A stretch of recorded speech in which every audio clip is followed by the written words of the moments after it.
Some changes at Australia Post. We've seen the appointment of a new CEO, but on the same day, the old CEO is preparing to face a Senate inquiry.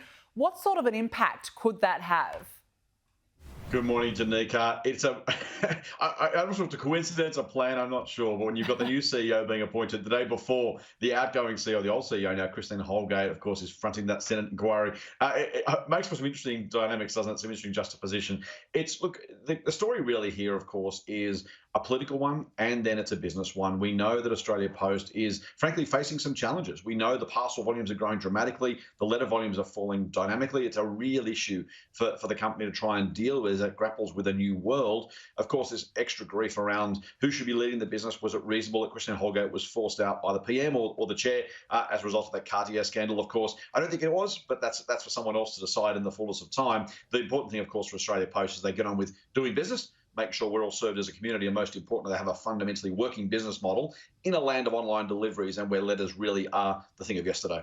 Yeah, well, they say there's no such thing as coincidences, but in this case, who knows, Scott? Now, the Treasurer says that spending money at home is helping to boost the economy. Yeah, gee, this has been we say that Australia is the lucky country, and it was supposed to be used ironically and somewhat scathingly by Donald Horne when he coined the phrase. But I'm not sure that over the last 12 months we could have had any more luck. In this case, it turns out that we Australians actually spend more overseas in a year when we travel than our visitors do when they come here. What that's meant, of course, is that's what's underpinned the economic recovery over the past 6 or 9 months, which is the money we would have otherwise taken to the US or Europe or Asia or somewhere else is being spent instead at home, particularly in retail. Now, it doesn't mean, of course, that it's even for everybody. Tourism businesses, particularly that cater to incoming tourists, are still really, really struggling. So we shouldn't lose sight of the individual stories. But at a national level, at an aggregate level, the good news is the money we're not spending overseas is actually propping up and even growing the Australian economy compared to what we'd be doing if we spent the money overseas instead.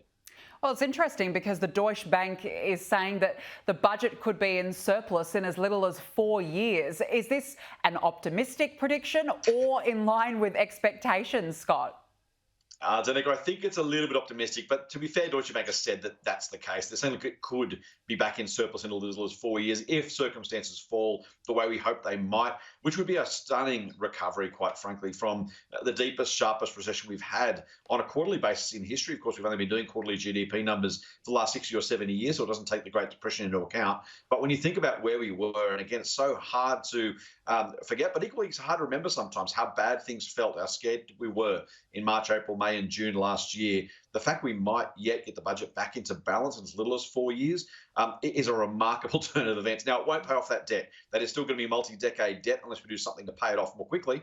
But the good news for the economy, the good news for the government, the good news for taxpayers is if things keep going as well as they are so far, and that's always a big if, but if they do, we could be back in balance by 2025. Yeah, well, there you go. But you're right, 12 months ago, we were all inside and everything was shut. Scott Phillips, thank you for joining me this morning.